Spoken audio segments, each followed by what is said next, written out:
They thought I was the family failure. That one quiet sentence burned in my mind as I stepped into the glittering ballroom of the Grand Meridian, where my sister Lena's wedding reception was in full swing. Crystal chandeliers dripped light like liquid gold. Waiters glided with trays of vintage champagne. Every guest wore the kind of tailored perfection that screamed old money or new ambition.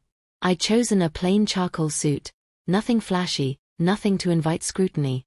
My plan was simple: smile, raise a glass to the happy couple, then slip out before anyone remembered to pity me. Wrong. The moment I crossed the threshold, the temperature shifted. Aunts offered tight smiles. Uncles glanced past my shoulder, searching for someone more interesting. My parents greeted me with the enthusiasm reserved for a distant cousin who'd overstayed. Lena barely looked up from her adoring circle, too busy basking in compliments about her brilliant match to a rising executive. Then the comments began, light at first, sharp underneath. "So, still chasing that little side project of yours?" Cousin Marcus asked, loud enough for the table to hear. Laughter rippled. Mom jumped in with her signature sigh. "He's always been more artistic. Takes his time finding his path." Dad chuckled. "Some people are built for the corner office. Others prefer the view from the couch." Lena's fiancé Ryan smirked into his drink. "Good thing not everyone has to carry the family name, right?" Lena finally glanced my way. "Come on, guys. He's here to celebrate.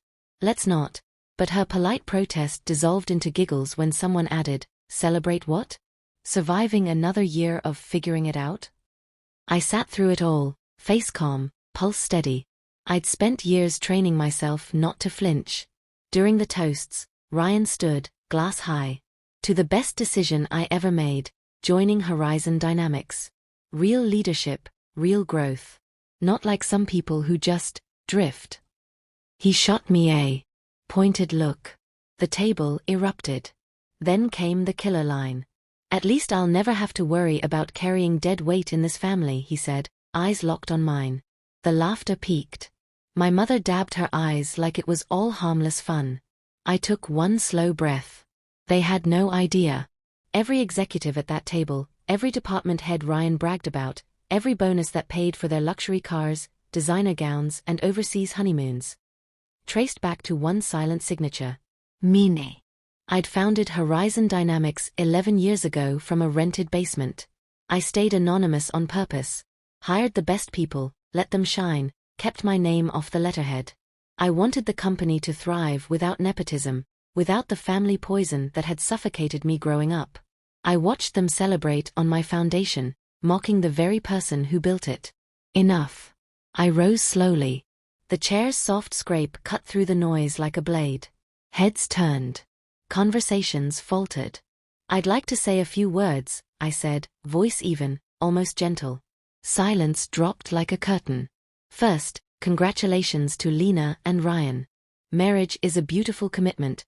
Partnership, trust, shared futures." I paused. "Things we've heard a lot about tonight." Nervous chuckles. "But there's one detail worth mentioning." I looked straight at Ryan.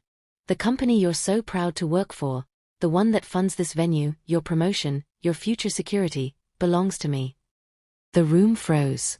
Ryan laughed once, brittle. "Nice try, man." "I'm not trying anything." I turned to the wider table. I started Horizon from nothing. I stayed invisible because I wanted merit, not bloodlines, to matter. I've signed every major contract, approved every raise, including yours, Ryan, and watched quietly while people I love told me I was worthless. My mother's glass trembled. Dad's mouth opened, closed. Lena stared like she'd never seen me before. "I could have corrected the narrative years ago," I continued. "But I needed to know how you'd treat me when you believed I had nothing left to give." No one spoke. "I didn't come to ruin the night," I said softly. "But underestimating someone can be expensive, especially when your entire world depends on them." I picked up my coat. "Enjoy the evening. Truly. Congratulations again."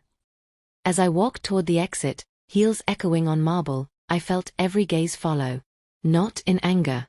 Not in triumph. In stunned, Belated recognition. The people who'd spent decades writing me off had just discovered they'd been living inside my story all along. And the quiet one? He'd been running the show the whole time.